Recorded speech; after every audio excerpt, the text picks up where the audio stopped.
Man, you guys remember Percy Jackson and the Lightning Thief and Journey to the Mysterious Island? Yeah, if you combine those two, we basically have this movie.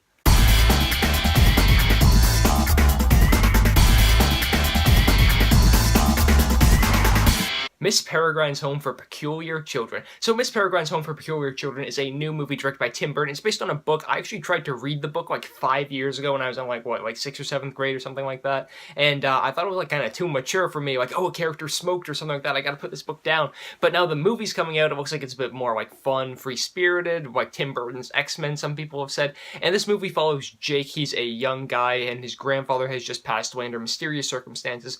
But his grandfather says, hey, if you go to this island, you might find some people with some special abilities that I may have interacted with in my youth. And from there we have these cool elements of characters played by Eva Green, who plays the titular Miss Peregrine. You've got this invisible kid, you've got a bunch of kids with a bunch of really cool powers, and, you know, then we have our movie. So the thing that really worked with this movie was its originality. I mean, I know the movie's based on a book, but ultimately, the thing that really, like, made this movie work for me is how original it felt. The movie does have, like, some over-the-top acting, particularly with Samuel L. Jackson as the villain. The dad in the movie, Jake's dad, is a pretty bad character, too. The actor just was not trying there. But overall, I can forgive bad acting, and I can forgive a couple of, like, cliche lines in the movie if the movie feels original. And I don't mean, like, oh, everything in Hollywood, like, nothing's original anymore. I mean, like, this movie felt like it wasn't a copy of anything. Like I said, it has elements of Journey to the Mysterious Island thing with The Rock and Josh Hutcherson, because it's like an adventure and it's like a very like cool thing that kids can like grasp onto and think, oh yeah, this is gonna be awesome, like we're going for a fun ride, that type of element. And then Percy Jackson, because, you know, they all have these like kind of special abilities and there's like some magic involved and that type of stuff.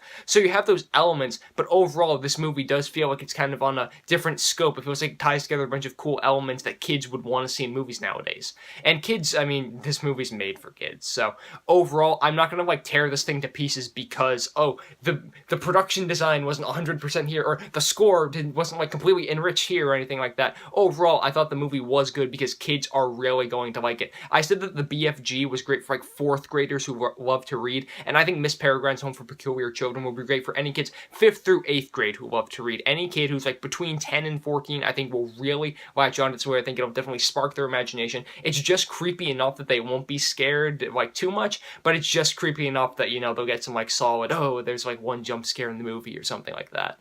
So at the end of the day, I'm going to give Miss Peregrine's Home for Peculiar Children a B-. I thought that, like, you know, the lead performers were good, and I thought it had a compelling enough story, and I thought that it was a good, cool adventure that kids will really latch onto. Very engaging, minus some, like, you know, iffy acting and a couple of, like, lines here and there, and some stuff in the movie does not make sense at all, a couple of plot holes, but if you try not to think about it too much, then you'll have a great time.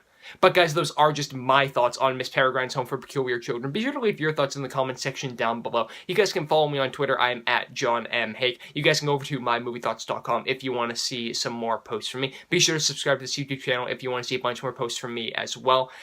Be sure to like this video, comment on it, share it with some friends. I'm John Hayeck, and as always, thank you guys so much for watching.